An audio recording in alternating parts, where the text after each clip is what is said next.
Saludo esta mañana a la neumóloga pediatra Michelle Martínez Buñuelos. Hoy, 31 de mayo, pues como cada año, la Organización Mundial de la Salud conmemora el Día Mundial sin Tabaco, cuyo objetivo consiste en señalar los riesgos que supone el consumo de tabaco para la salud y fomentar políticas eficaces de reducción con dicho consumo. Muy buenos días, Michelle. Hola, buenos días, Karina. Muchas gracias por la invitación. Gracias. Un día de mucha, pues de crear conciencia, ¿no? Hemos avanzado en este tema. Michelle, coméntanos. Bueno, yo creo que tenemos un largo trecho todavía que recorrer, pero pues hay que reconocer los pequeños, grandes logros que se van dando con el día a día, ¿no? Creo que el incremento de los espacios libres de humo de cigarro creo que es un gran avance. Hay que recordar que el Día Mundial sin Tabaco se instituyó desde 1987 y no es hasta recientemente que logramos estos espacios. Así es. Esta concientización de la severidad del problema, del incremento del uso del tabaco en todas sus modalidades, ¿no? Ya sea el cigarrillo o actualmente el cigarrillo electrónico, en todas sus modalidades. Creo que poco a poco estamos ya creando un poquito más de conciencia ante lo peligroso que es esto, ¿no? Sí. Pero sí queda mucho camino que recorrer porque todavía estamos viendo que incrementan anualmente el número de personas que están ya enganchadas o adictas al cigarro, ¿no? Sobre todo en edades más tempranas. Sí, que hemos visto niños que incluso han tenido contacto ya con el tabaco y que es la puerta pues de entrada para muchos, el tabaco o el alcohol, ¿no? Sí, sin duda alguna. En SANUT, que es la Encuesta Nacional de Salud y Nutrición, nos reporta que cada vez las edades a las que están empezando nuestra población mexicana es cada vez más temprana. Vemos que hay niños ya desde los 10, 12 años empezando con el tabaquismo experimental para que a los 14 ya están muy enganchados, entonces ya son fumadores asiduos. Y esto incrementa pues todas las complicaciones que quizá antes veíamos en un adulto mayor, pues Sí. los vemos en jóvenes adultos. Entonces, esto para nada quiere decir que estamos cerca de acabar con el problema, pero bueno, creo que hay un poquito más de conciencia ante los peligros y el daño que hay. Claro. Yo me acuerdo creciendo con anuncios en la televisión. Espectaculares también, ¿no? Exactamente. Ajá. Entonces, creo que no estábamos tan conscientes del daño que nos genera la salud hasta hace muy poco, pero aún así sigue siendo quizá todavía corto el esfuerzo que seguimos haciendo ante la problemática tan avasalladora que hay, ¿no? Y bueno, ¿cuáles son los principales daños que causa el fumar? Que muchos pues los hemos repetido de manera constante, pero minimizamos pues en muchas ocasiones y hay personas que exceden la cantidad de cigarros, por ejemplo, al día. Pero ¿cuáles son las principales afectaciones? Y ahorita pasamos a los fumadores pasivos. Claro, pues justo, yo creo que es importante recalcar y dividir el daño del humo del cigarro en las diferentes etapas de la vida, porque quizá como que la mención que todos tenemos, bueno, es el cáncer de pulmón, la enfermedad pulmonar obstructiva crónica o EPOC, pero el daño del cigarro va mucho más allá. Existen muchos tipos de cánceres asociados al tabaquismo, no necesariamente solo el de pulmón. Tenemos cáncer de laringe, cáncer de vejiga, en los niños incluso cáncer de tumor de Wilms, que es un tipo de cáncer en el riñón. Sí. Entonces tenemos muchos cambios asociados al tabaquismo. También está... Cáncer de boca, en lengua o en boca, ¿no?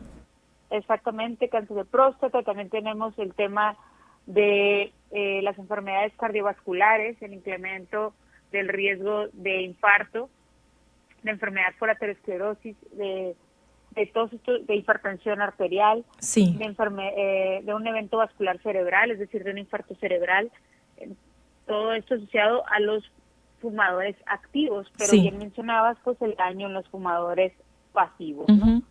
¿Cuáles son las principales afectaciones? Porque hemos visto historias en donde pareciera que un pasivo es realmente un fumador activo por los daños que tiene o lesiones principalmente en pulmones, pero hay otras respiratorias también, o en piel, qué sé yo, en los ojos, no sé, hay diferentes situaciones que pueden afectarse también.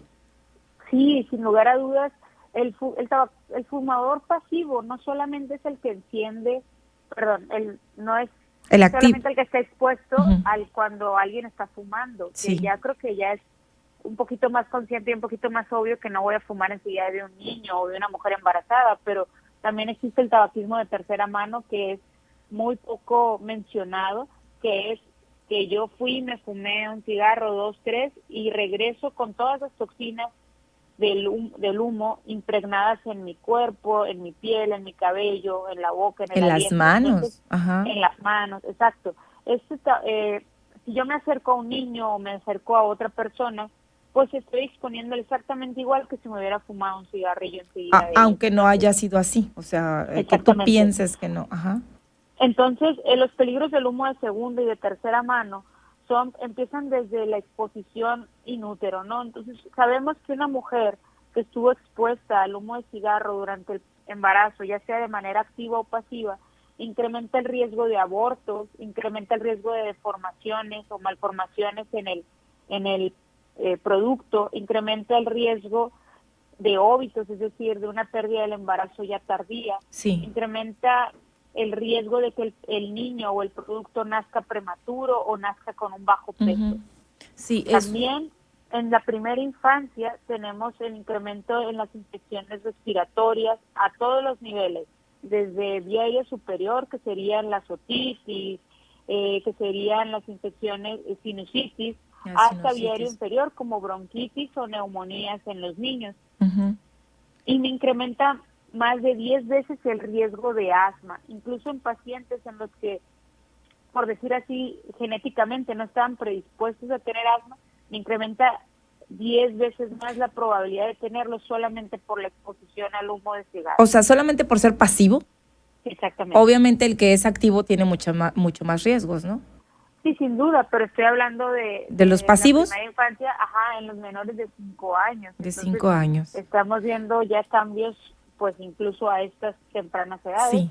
Más el riesgo a otros niveles no respiratorios, como bien mencionabas, pues cáncer en la infancia, incrementa el riesgo de tumor de Wilson o leucemia, que es un tipo de cáncer en la sangre y cáncer renal. Sí. Yo creo que antes era, pues hasta las oficinas, ¿no? Veíamos y también en las películas o podría estar trabajando alguien escribiendo. Yo recuerdo que fumaban los maestros dando una clase y se echaban el cigarro. Y ahora, bueno, todo esto está prohibido. Recordemos que pues hay una ley que se aplicó, que se aplica en teoría, porque la verdad, la realidad, Michelle, es que no hay inspectores que alcancen para hacer esto. Yo creo que es mucho de conciencia. Pero bueno, la ley modificaba, prohíben fumar en patios, en terrazas, balcones, áreas de juegos, parques de diversiones, deportivos, hoteles, playas, centros de espectáculos, canchas, estadios, arenas, plazas comerciales, en hospitales, en mercados, en iglesias, espacios de culto, etcétera. La realidad es que muchas personas ni siquiera saben que está prohibido esto y siguen haciéndolo, ¿no? Y entonces hay personas que todos a lo mejor tenemos alguna persona que conocemos que fuma, que te tienes que aguantar y soportar o te echan, te echan el cigarro, pero te lo avientan en la cara, el humo, ¿no? Es falta de conciencia, es seguir también, pues que se cumpla lo que está en la ley, ¿no? Sí, claro, y aparte creo que es mucho tema, pues de la idiosincrasia del mexicano, de pensar, pues de algo me voy a morir, ¿no? Ajá. Entonces, Pero yo qué culpa tengo, como ¿no? El que está enseguida, ¿qué culpa tiene?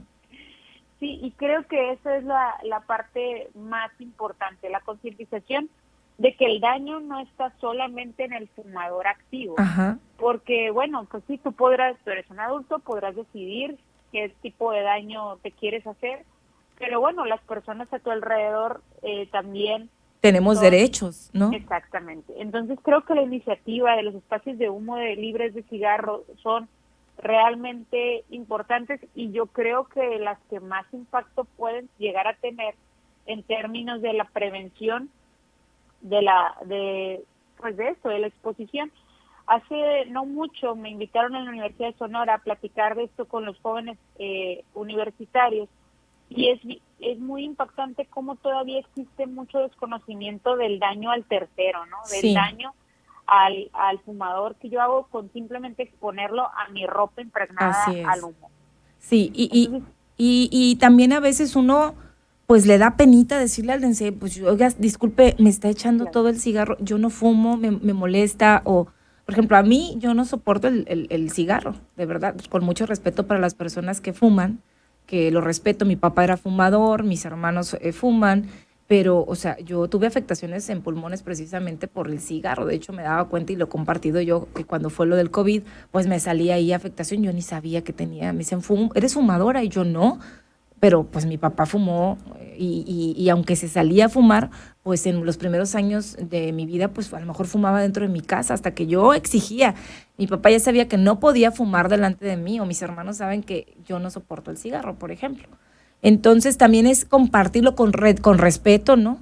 Oiga, disculpe, pero ¿cómo lo hacemos en un espacio público que la gente se cree con derecho de que porque fuman uno tiene que soportar y tragarse el humo, Michelle? Eso es también, como te digo, le toca a la autoridad de ser incisivos en este tema, en que hay que ser respetuosos del otro, del tercero, del segundo. Tú misma nos explicas de los pasivos, pero del fumador de tercera mano o de segunda mano. Sí, totalmente. Y creo que esto viene de mucha desinformación. Al final del día crecimos bombardeados de mira qué cool se ve, mira que se ve distinguido, mira qué bien se ve, y hasta muy recientemente estamos ahora contraatacando con este tipo de publicidad, pero realmente pues estoy hablando de que generaciones crecimos con este tipo de información que al final tenemos hasta metido pues en nuestra cabeza de que pues el cigarro te hacía ver grande, te hacía, pues los adolescentes empezaban por esta necesidad de querer crecer y verse como el Interesantes, rebelde, ajá. ¿no? El interesante. Entonces, tenemos que entrar en la mente, en la idiosincrasia también de los jóvenes, de explicarles por qué está mal, no solamente prohibirles y decirles, hey, aquí no puedes fumar, sino explicarles, mira, todo esto, presentarles todo esto que es lo que te puede pasar a ti y a los que te rodean Sí. si tú sigues con este tipo de actividades, ¿no? ¿Hay algún número de cajetillas promedio a nivel nacional que consuma el mexicano o el sonorense fumador?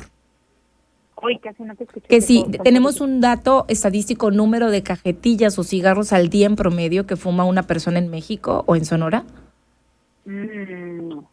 Eso es un muy buen dato, no lo tengo en este momento, Ujú. pero sí se habla que cada vez, o sea, que el tabaquismo ha ido a la alza, sobre todo en los últimos 10 años. Sí. Entonces era algo contradictorio que si las políticas públicas han ido cambiando en torno a la prohibición de los espacios, cómo va a la alza el El tabaquismo, incremento, ajá, el incremento sobre de... todo en edades más tempranas. Ujú. Y bueno, por último, hay diferencias u opiniones, investigaciones que dicen que los vapeadores no causan algún daño y que al contrario ayudan a personas a dejar de fumar. Y están otros datos también donde dicen no, los vapeadores afectan, están prohibidos en México, de hecho, se encuentran en el mercado negro. La opinión sobre este tema, porque hay muchas personas que aseguran que gracias al vapeador han dejado de fumar el cigarro tradicional, pues. Bueno, lo que pasa es que esa fue el motivo de la entrada al mercado de estos dispositivos. Los vapeadores, el vape, en todas sus modalidades, entró al mercado hace 10, 15 años para intentar dejar de fumar. Y en Estados Unidos o en Inglaterra o en muchos lugares existen clínicas especializadas para dejar de fumar, en donde utilizan este tipo de dispositivos donde van paulatinamente disminuyendo la cantidad de nicotina para lograr que las personas rompan su adicción con la nicotina y puedan dejar de fumar. Sí. Entonces, aunado a una estrategia y a una supervisión médica, sí es posible dejar de fumar con estos dispositivos. El problema es que salieron a la venta pública y pues obviamente Oferta-demanda, pues, oferta-demanda. exactamente, y la industria dio una beta, ¿no? Ok, no me dejas fumar, en este lugar pues te pongo un cigarrillo electrónico que no te va a generar, entre comillas, ese humo o ese mal olor, Sí, le pongo un sabor agradable, te incremento la cantidad de nicotina que tienen estos dispositivos y te engancho más. así Entonces, es. O sea, ahora, no dejas de fumar realmente, pues. no, realmente se ha demostrado que muchos pods que tienen, o sea, muchos cartuchos que tienen estos dispositivos y tienen aún más nicotina que una cajetilla convencional y que antes de esta ley de prohibición teníamos que pues lo usaban todavía más que un cigarro, porque al menos en un cigarro tú te tenías que salir a Sí, buscar en dónde fumar. claro. Con los cigarrillos electrónicos pues lo hacían libremente en Ahí todos los enseguida. espacios. Ujú. Exactamente. Por último, Michelle, dentro de tus pacientes o de a lo largo ahí de tu carrera, cuando la gente te dice que fuma, ¿es porque le ayuda a qué? Yo he escuchado pues que le duele la cabeza y se les quita el dolor, o que traen ansiedad y los calma. ¿A ti qué te han dicho? ¿Cuál es el argumento de los fumadores? ¿Alguien es porque realmente le gusta el sabor del cigarro, el olor, o por el efecto que les da? ¿Qué te dicen? No, bueno, pues es que lo platico mucho con los papás de mis pacientes porque siempre les comento, ¿no? Si ustedes no me ayudan quitándole esta exposición al niño, me va a costar mucho trabajo quitarles la tos crónica, mejorarles el asma o quitarles esta sinusitis de repetición. Entonces, pues es mucho el tema de, pues es que si crecí, es que mi papá fumaba, es que en mi casa siempre es súper normal. Entonces, en verdad es una adicción y como tal la tenemos que ver y Ujú. como tal tenemos que tratarlos, Aceptar que porque es una adicción, aceptar que requieres ayuda, aceptar que hay tratamientos, aceptar que causa exactamente. daños, ¿no? Y es sumamente difícil que una persona, obviamente los hay, los casos de éxito que Ujú. por sí solos dicen, ok, ya no voy a fumar y lo logran, pero realmente es sumamente difícil que lo logren Por sí solos mismos, ajá, exactamente y sin una estrategia. así es. Entonces, creo que es importante la Secretaría de Salud en su oficina de salud mental tiene clínicas de apoyo para dejar de El fumar. Listezón también tiene muy buena clínica para dejar de fumar, ¿eh? También. Exactamente. ISTESON también cuenta con una clínica y creo que es importante que si verdaderamente existe el compromiso o las ganas de querer hacerlo, busquemos ayuda, porque Claro. no es algo de voluntad solamente, Es, y es algo de que necesitamos pues un tratamiento médico, claro. porque al final es una adicción como otra. Muy bien, pues con esto cerramos. Te agradezco mucho, Michelle. Teléfono donde contactar para cualquier atención es Michelle es neumóloga pediatra. ¿En dónde te Muy, localizamos? me encuentro en el Hospital San José Hermosillo, en el 109-0580 para citas. Ténganme paciencia, yo sé que están un poquito, un poquito larga la Saturadas. lista, pero si es una urgencia pueden contactarme también por mis redes sociales, doctora Michelle Martínez Bañuelos o neumóloga pediatra en Facebook y Instagram. Muy bien. Michelle, te mandamos un abrazo. Un abrazo y muchas gracias. Buen Gracias día. a ti, gracias.